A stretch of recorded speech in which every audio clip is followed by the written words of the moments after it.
చూడొచ్చు బంధువులంతా కూడా కన్నీరు మున్నీరుగా విలపిస్తున్నారు. ఎందుకంటే నిద్రలో ఉన్నటువంటి సమయంలో నిద్రలోనే ముగ్గురు సజీవ దహనం కావడం జరిగింది. అమ్మాయి కూడా 9th క్లాస్ పూర్తయి ఇక త్వరలో కూడా 10th క్లాస్ స్కూల్ కూడా ప్రారంభమవుతుంది. స్కూల్కు వెళ్తానని కూడా చెప్పిందని చెప్పారు. ఈ విధంగా ఈ ఘటన ప్రతి ఒక్కరిని కూడా కలిచివేస్తుందని చెప్పవచ్చు. ఎందుకంటే అమ్మమ్మ చెంతన ఉన్నటువంటి ఇద్దరు పిల్లలు మనవడు మనవరాలు నిద్రలోనే ఉన్నటువంటి సమయంలో ఈ విధంగా వారిని చూసుకోనటువంటి పరిస్థితి, ఎందుకంటే మృతదేహాలను కూడా చూడనటువంటి పరిస్థితిగా ఉన్నట్టు అని చెప్పవచ్చు.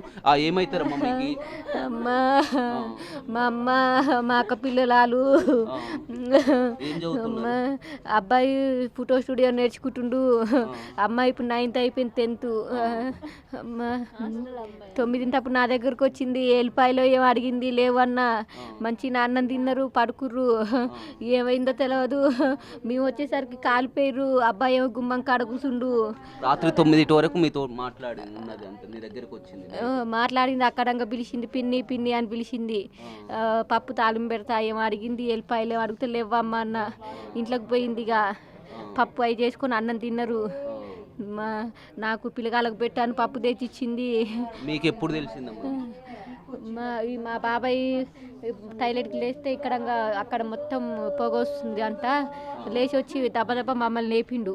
ఆ సందులంగా వచ్చేసి మా ఆయన మా బాబాయ్ దెబ్బ నీళ్ళు కొడుతూనే ఉండ్రు. నీళ్ళు కొట్టేసరికి అబ్బాయి గుమ్మం కాడ కూర్చుండు, అమ్మాయి గుమ్మం పక్కన ఇట్లా పడుకొని ఉంది. ముగ్గురు ఒకే రూమ్లో పడుకుర్రు. కాలిపోదు. మేము చూస్తుంటే మా కళ్ళ ముందరనే కాలిపోయారు. ఇది ఎక్కడ పాపం. వాళ్ళ ముఖాలు కూడా చూసుకునేటువంటి ఎట్లా మంట వచ్చిందో ఏం అర్థం కావట్లేదు. అమ్మ టేబుల్ ఫ్యాన్ తిరుగుతుంది, కరెంటు ఉన్నది, ఫ్యాన్ కూడా తిరుగుతుంది. సిలిండర్ అయితే లాస్ట్కు పేలింది. మరి ఆమె అంటే ఎట్లా వచ్చిందో అర్థం కావట్లేదు. అమ్మ టేబుల్ ఫ్యాన్ కూడా తిరుగుతుంది. సిలిండర్ పిల్లల వాళ్ళ అమ్మ ఇక్కడ ఉంటుందమ్మా. వాళ్ళమ్మ పనికి వెళ్ళింది. అమ్మ హోమ్ కేర్ చేయడానికి ఒక 5 రోజులే అవుతుంది పనికి పోయి. అమ్మ పిల్లకి అన్ని కొనిచ్చిపోయింది. హాస్టల్కి పోని అమ్మ 10th క్లాస్ ఈ గైడ్లో అన్ని కొనిచ్చింది. బుక్స్ అన్ని బ్యాగ్లో పెట్టుకుంది. అమ్మ ఎట్లా జరిగిందో అర్థం కావట్లేదు. మేము వచ్చి చూసేసరికి కాలిపోతుర్రు. అమ్మ కళ్ళ ముందరనే అయింది. అసలు ఎట్లా అయిందో కూడా అర్థం కావట్లేదు. రోజు మీ దగ్గర ఉండి ఇక్కడ ఉండి తిరిగేటోళ్ళు, మీ కళ్ళ ముందర ఉండేటోళ్ళు.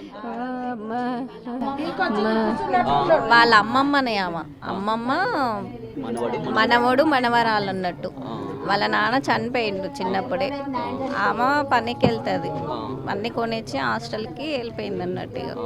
హాస్టల్కి పంపి అని చెప్పి ఆమె పనికి పోయింది, పూనాకు పోయింది. ఆమె పోయి కూడా 3 రోజులే అనమాట. అమ్మమ్మ చూసుకుంటేనే అమ్మమ్మ కాడ ఉంచిపోయింది. ఇట్లా జరిగింది. నాన్న కూడా చనిపోయిండు, 15 రోజులే అవుతుంది మా బావగారు చనిపోయి. ఇంక ఇది ఇట్లా అయింది సార్. చిన్నప్పటి నుంచి కష్టం చేసుకొని పెంచుకుంది మా అక్క. చిన్నప్పుడే చచ్చిపోయిండు మా బావ. చిన్నప్పటి నుంచి పిల్లగాళ్ళని సాదుకుంది. ఇప్పుడు ఎట్లా చెప్పాలమ్మా, ఆమెకు తెలియదు. ఇంకా ఆ పిల్లగాళ్ళు ఏమయ్యారంటే ఏం చెప్పాలి.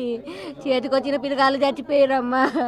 చూడొచ్చు. అదేవిధంగా మాజీ ఎమ్మెల్యే జూలకంటి రంగారెడ్డి ఆ కుటుంబ సభ్యులు కూడా పరామర్శిస్తున్నారు. నిజంగా విషాదకరమైనటువంటి ఘటన చెప్పవచ్చు. ఎందుకంటే నిద్రిస్తున్నటువంటి సమయంలో అమ్మమ్మ పక్కన ఉన్నటువంటి మనవడు మనవరాలు కూడా సజీవ దహనమైనటువంటి పరిస్థితి. మిర్యాలగూడ టౌన్ ముత్యాలమ్మ గుడి కలాలవాడలో దురదృష్టవశాత్తు రాత్రి 12:30 గంట సమయంలో సిలిండర్ పేలి చంద్రమ్మ అనేటువంటి ఒక పెద్ద మనిషి, 2 పిల్లలు మనవడు మనవరాలు, ముగ్గురు కూడా స్పాట్లో చనిపోవడం అనేది జరిగింది. అంతకుముందే ఈ కుటుంబంలో వాళ్ళ అబ్బాయి కూడా చనిపోయాడు అనారోగ్యంతో. ఈ సిలిండర్స్ పేలటం అనేది ఈ మధ్యకాలంలో బాగా జరుగుతూ ఉన్నాయి. మిర్యాలగూడ టౌన్లోనే చూస్తే ఈ మధ్యకాలంలోనే 3-4 చోట్ల ఈ ఇన్సిడెంట్స్ జరిగినాయి. కాబట్టి ఎందుకు ఈ విధంగా పేలుతూ ఉన్నాయి ఏంటనేది ప్రత్యేకంగా ప్రభుత్వం శ్రద్ధ పెట్టి దీనిపైన తగు చర్యలు తీసుకోవాలి. ఇలాంటి సంఘటనలు జరగకుండా చూడాలి. అదేవిధంగా ఈ చంద్రమ్మ పిల్లలు వాళ్ళ కుటుంబం ఏ దిక్కులేని పరిస్థితి ఏర్పడింది కాబట్టి వాళ్ళ మీద ఆధారపడ్డ వాళ్ళు కూడా కొంతమంది ఇంకున్నారు. ప్రభుత్వం కాంపన్సేషన్ కూడా వాళ్ళకు అందజేయాలి. తర్వాత జరిగిన దానిపైన సమగ్రంగా విచారణ జరిపి తగు చర్యలు తీసుకోవాలని చెప్పేసి కోరుతా ఉన్నాం. చూడొచ్చు, నిరుపేద కుటుంబం. ఆ తల్లి కూడా పని చేస్తేనే పూట గడివినటువంటి పరిస్థితి. ఆ తల్లి ఆ పూణేలో కేర్ టేకర్గా వెళ్ళింది ఇద్దరు పిల్లల్ని చదివించడానికి కూడా. అమ్మాయి ఎందుకంటే 10th క్లాస్ చదువుతుంది, అబ్బాయి కూడా 10th పూర్తి చేసుకున్నారు.